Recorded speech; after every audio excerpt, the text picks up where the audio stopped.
नमस्कार, मेरे चैनल में आपका स्वागत है। आज हम शिक्षा के समाजशास्त्र में शिक्षा के समान अवसर पर चर्चा करेंगे।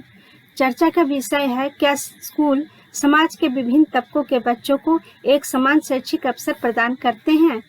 हम क्वेश्चन को एक बार फिर से पढ़ रहे हैं।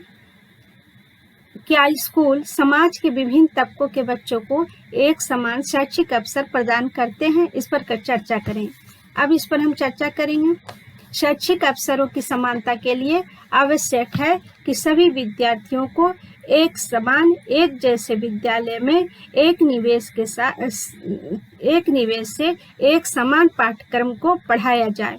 कोलमैन के रिपोर्ट से दर्शित होता है कि शैक्षिक निवेश में तुलनात्मक दृष्टि से समानता थी, परंतु परिणामों में असमानता थी। उनके अनुसार यह तर्क दिया जाता है कि यदि अमेरिका में शैक्षिक अवसरों में समानता लानी है तो काले, महिलाओं और दलितों पर से केवल कानूनी अयोग्यताएं हटाना ही पर्याप्त नहीं होंगे, बल्कि उन्हें गोरों के समान प्रभावशाली अवसर भी प्रदान करने होंगे। अब यह प्रश्न उठता है कि विद्यालय समाज के सभी वर्गों के लिए क्या समान शैक्षिक अवसर प्रदान करते हैं? इस प्रश्न का कोई सरल जवाब तो नहीं है, लेकिन यदि हम 1970 के दशक के सक्रियतावादी परिणामों का प्रयोग करें तो उत्तर नकारात्मक ही होगा। शिक्षा के क्षेत्र में विभिन्न समूहों की तुलनात्मक सफलताओं में अभी भी बहुत अंतर पाया जाता है। उदाहरण स्वरूप, विशेष रूप से निम्न वर्ग के काले विद्यार्थियों द्वारा हाई स्कूल के बाद विद्यालय छोड़ जाने की संभावना अधिक रहती है और गोरे विद्यार्थियों के मुकाबले साधारण परीक्षाओं में भी वे फेल कर जाते हैं। फिर भी 1960 से पूर्व के मापदंड लगाने पर सकारात्मक परिणाम ही प्राप्त होते हैं। इसमें कोई संदेह नहीं कि 21वीं शताब्दी में पिछड़े विद्यार्थियों के लिए पहले की अपेक्षा अधिक औपचारिक अवसर उपलब्ध हुए हैं।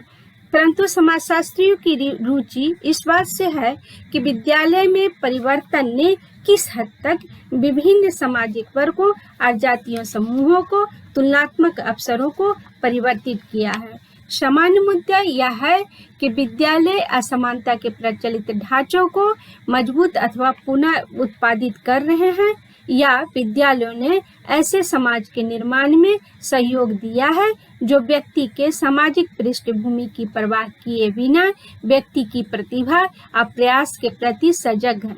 विद्यालय शिक्षण किस हद तक विभिन्न सामाजिक, आर्थिक, भाषाई, क्षेत्रीय और जातिगत पृष्ठभूमि वाले सामाजिक समूहों को समान पहुंच प्रदान करता है? इस प्रश्न का कोई सीधा सा जवाब नहीं है। इस प्रश्न का सीधा जवाब शिक्षण संस्थाओं तक पैठ का नहीं है, अपितु विद्यालय में होने वाले अनुभव का भी है, जो विद्यार्थी के प्रदर्शन को निर्धारित करता है। सिद्धांत रूप में चर्चा करें तो प्राइवेट विद्यालय विभिन्न जातीय पृष्ठभूमि के विद्यार्थियों के लिए यद्यपि खुले हो सकते हैं, परंतु ऊंची फीस दर होने के कारण ऐसे विद्यालय में बहुत बड़ी संख्या में विद्यार्थी प्रवेश नहीं ले पाते। शैक्षिक संस्थानों का श्रेणीबद्ध समाज के विभिन्न समूहों के बीच सामाजिक आर्थिक अंतर को बनाए रखता है। काले, महिलाओं, छोटी जातियों और वर्ग समूहों एक ही विद्यालय जाने पर भी ऐसे अनुभव करते हैं जो उन्हें संपन्न साथियों के तुलना में अलाभकारी स्थिति में रखते हैं। जबकि माध्यमिक स्कूल विभिन्न प्रकार के होते हैं। जो कामगारों के बच्चे शैक्षिक विद्यालयों में कम ही जाते हैं, और यदि चले भी जाते हैं तो विद्यालय जल्दी ही छोड़ जाते हैं। विश्वविद्यालय तक पहुंचने में भी प्राप्त सामाजिक वर्गीय अंतर देखे जाते हैं। माध्यमिक शिक्षा संगठन में अंतर होने पर भी अमेरिका में वर्ग भेद का ढांचा यूरोप के जैसा ही है। हाई स्कूल पास करने से पहले ही विद्यालय छोड़ने वाले निम्न स्तर के परिवारों के बच्चे होते हैं, जिनका स्तर उनकी आय के स्तर तथा पिता के व्यवसाय से भी मापा जाता है। पोलैंड में भी बुद्धिजीवियों के बच्चों की ऊंची शिक्षा प्रवेश प्राप्त करने के अवसर मजदूरों और किसानों के बच्चे से अधिक है। यद्यपि यहाँ ऐसी व्यवस्था है कि सामाजिक पृष्ठभूमि के आधार पर अतिरिक्त अंक भी दिए जाते हैं और विषयों के चुनाव में भी पर्याप्त अंतर दिखाई देता है। अर्थात किसानों के बच्चे को कृषि विद्यालय में और औद्योगिक मजदूरों के बच्चों को किसी तकनीकी विश्वविद्यालय में प्रवेश की संभावनाएं अधिक होती है। समाज में विभिन्न तबकों के बीच पर्याप्त इन अंतरों के अतिरिक्त क्षेत्रीय, शहरी और ग्रामीण क्षेत्रों के बीच भी अंतर बहुत अधिक है। महिलाओं और पुरुषों के बीच भी क्षेत्रीय अंतर है। विद्यालय और विश्वविद्यालय में पुरुष की तुलना में महिला वर्ग की संख्या कम है। यूरोप में अभी भी विश्वविद्यालय लड़कों से भरे पड़े हैं।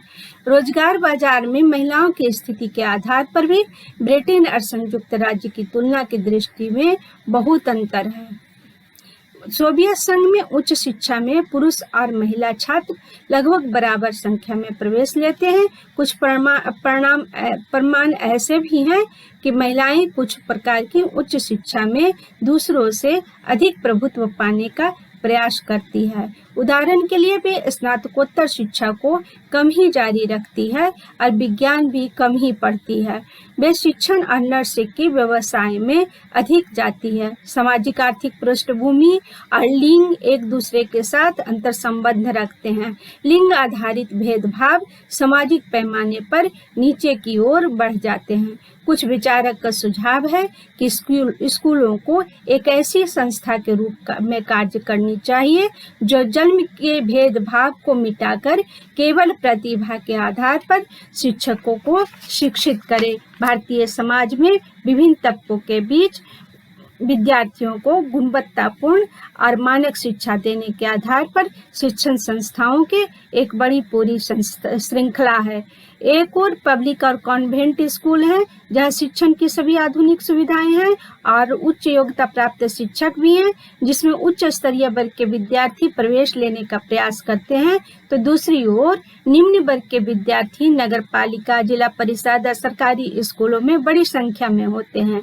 इन विद्यालयों द्वारा दी जाने वाली शिक्षा के स्तर में बहुत विषमताएं होती हैं। यहाँ ढांचागत सुविधाएं, बोर्ड और चौक जैसे मूलभूत आवश्यकता भी पूरी नहीं हो पाती और शिक्षक भी कुशल प्रशिक्षित नहीं होते हैं और प्रति विद्यार्थी शिक्षकों के अनुपात में भी बहुत अधिक कमी होती है। सरकार की आरक्षण की नीति भी विद्यार्थियों के शिक्षा को समाज में समान अवसर प्रदान नहीं करते। आरक्षण नीति के कारण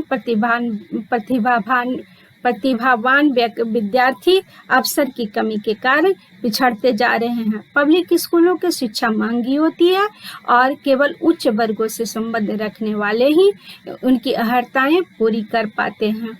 ऐसे विद्यार्थी इंजीनियरिंग और मेडिकल कॉलेजों में प्रवेश पाने में बेहतर स्थिति में होते हैं। प्राइवेट विद्यालय, महाविद्यालय और शिक्षक प्राइवेट ट्यूशन भी पढ़ाते हैं और विद्यार्थियों को आकर्षित करने के लिए उच्च स्तर के शिक्षण भी प्रदान करते हैं। यद्यपि ऐसे संस्थानों में शैक्षिक अवसर सभी के लिए समान रूप से समान अवसर उपलब्ध कराते हैं और ऊंच नीच, स्त्री पुरुष, जातीय समीकरण के भेदभाव को से यह ऊपर होती है। भारत में कुछ ऐसे भी धार्मिक संगठन हैं, धार्मिक संगठन के शिक्षण संस्थान हैं जिसमें मदरसा प्रमुख है और ये मुस्लिम संगठनों के स्कूल होते हैं जहां मुस्लिम विद्यार्थियों के प्रवेश की प्राथमिकता होती है, जहां मुस्लिम सदस्यों को ही शिक्षक के रूप में भर्ती भी किया जाता है। ये धार्मिक संगठन अपने अधिमान नीतियों को अपने ढंग से शिक्षा व्यवस्था को प्रभावित भी करते हैं। कुछ वर्गीय संगठनों द्वारा प्रारंभ किए गए विद्यालय शिक्षा के उच्च स्तरों को स्पर्श करते हैं, जबकि दूसरे के विद्यालय स्तर की गिरावट में योगदान देते हैं। ऐसे विद्यालयों में स्तर को बनाए रखने के लिए अध्यापक उत्तरदायी होते हैं। प्रतिभा और चयन के निष्पक्ष मापदंडों की कीमत पर जातीय और धार्मिक सोच से शिक्षकों की भर्ती का शिक्षण व्यवस्था मानवीय मूल्यों के विकास पर पूरा प्रभाव पड़ता है। इस प्रकार भारत में शिक्षा की गारंटी योजना के अंतर्गत वैकल्पिक स्कूली प्रयास और जिला प्रारंभिक शिक्षा कार्यक्रम, सर्व शिक्षा अभियान के अंतर्गत वैकल्पिक नवीन शिक्षा, लोग जुबिस शिक्षाकर्मी, आवासीय एवं गैर आवासीय पाठ्यक्रम कुछ ऐसे ही पाठ्यक्रम है जो विशेष रूप से ऐसे तबकों के लिए उपयोगी हैं जिन तक पहुंच स्थापित करना काफी मुश्किल है। अक्सर औपचारिक शिक्षा को ऐसी अस्थायी बंदोबस्त माना जाता है जो कि स्कूल जैसे रूप में नजर नहीं आता, लेकिन जिससे आगे पूर्ण विकसित स्कूल में पढ़ने का रास्ता साफ नजर आता है।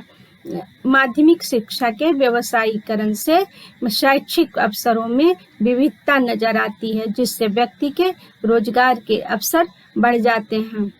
निष्कर्षतः समाज के विभिन्न तबकों के विद्यार्थियों की विद्यालय शिक्षण पर अवसर की समानता के लिए गहराई के साथ समझने की आवश्यकता पड़ती है। धन्यवाद। वीडियो अगर पसंद आया तो वीडियो को लाइक करें और चैनल को सब्सक्राइब करें। नमस्ते, धन्यवाद।